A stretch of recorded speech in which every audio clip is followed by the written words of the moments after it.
Hello, my brothers and sisters, and welcome to another episode of your Daily Armor. This is Garrett Bake, your situational expert, getting you the tools, tactics, and techniques that you need to have it all in your life. Today's topic: why are you pretending? Why are you pretending?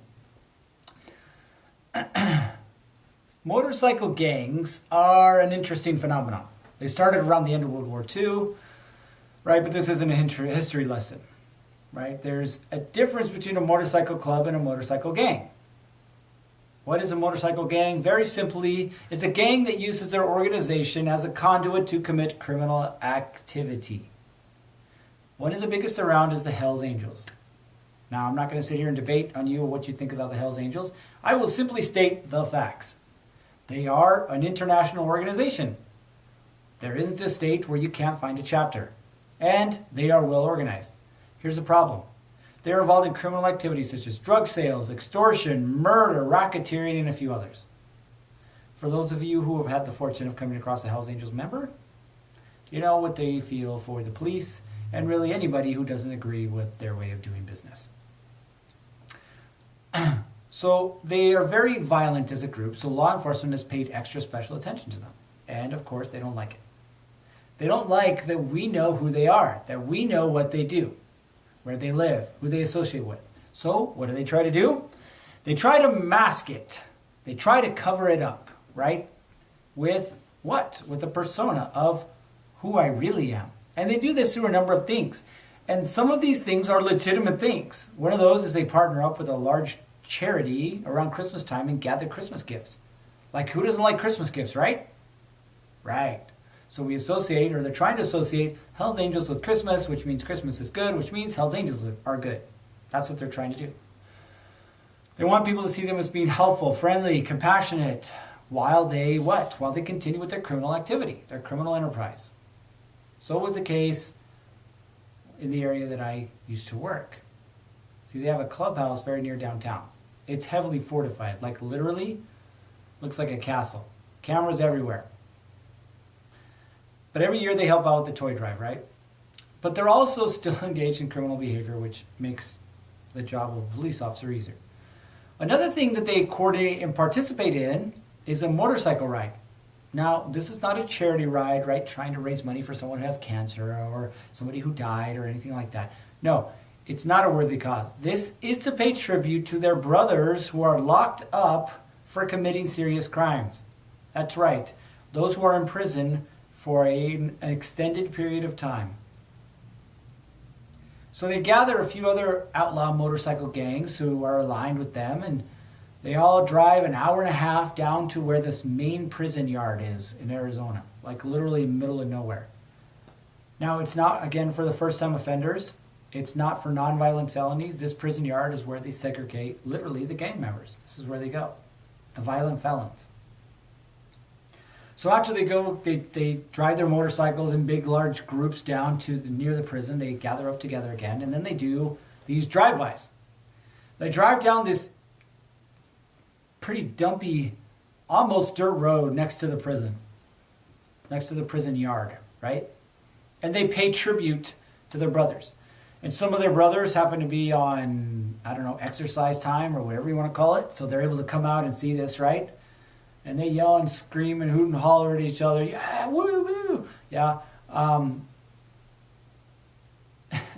Sometimes it's a flag, right, that they put out. Sometimes it's a fist, like, solidarity, I'm here for you, bro. Sometimes it's words of encouragement, but sometimes things get a little spicy. See, sometimes the girlfriends of these outlaw motorcycle gang members choose to get involved. Now, unlike TV, I hate to break it to you, most of them are not attractive.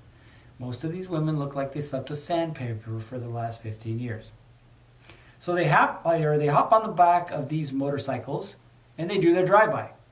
Except these women, instead of waving, choose to, that's right, lift up their shirts and let the twins hang out.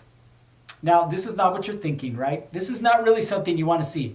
I know all the guys that are watching this right now immediately went to their fantasy, and they're like, oh, this beautiful woman with these luscious breasts, and oh, it's just a beautiful thing. No, get that out of your mind right now, because this is not what that is. In fact, this is like the complete opposite, because most of these twins are hanging out by their waist, which means in the wind they're flapping to the side. Like, think about that one.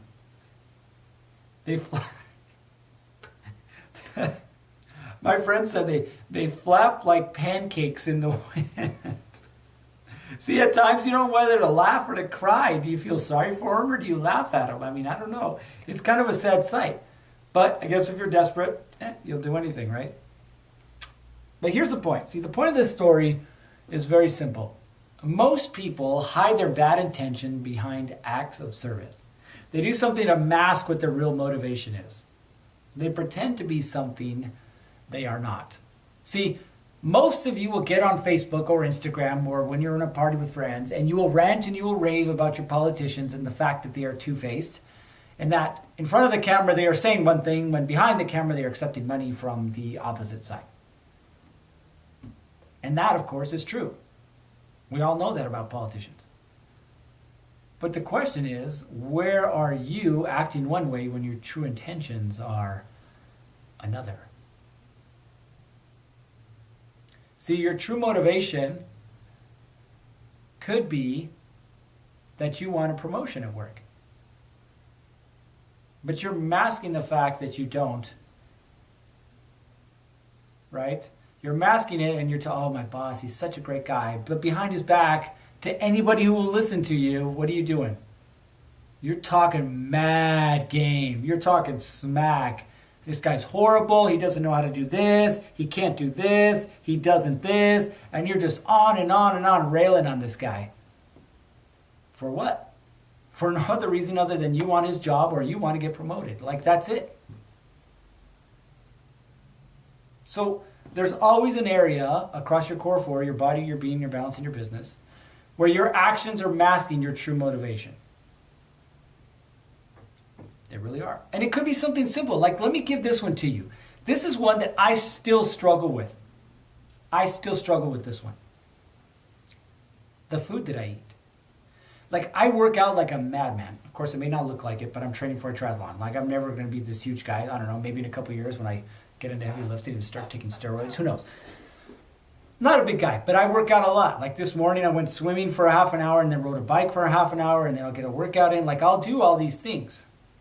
But then what do? Then I go and I eat, I don't know, a piece of cheesecake and a burger or some stuff like that. Like, my true motivation is masking the fact that I really want to eat whatever I want to eat, and that's why I work out sometimes. It's not right, but it's what I do. So ask yourself, which of these actions are yours, and how are you masking? See, you can hide and lie during the day, but at night there's nowhere to hide. There is nowhere to hide. All right, that is it for today. I need you to do a couple things. One, I need you to like and share this, subscribe, and don't forget to leave your comments, because I love comments. Go to Facebook and Instagram. Follow us at Warrior Guardian. And last but not least, stay safe. And we'll see you on the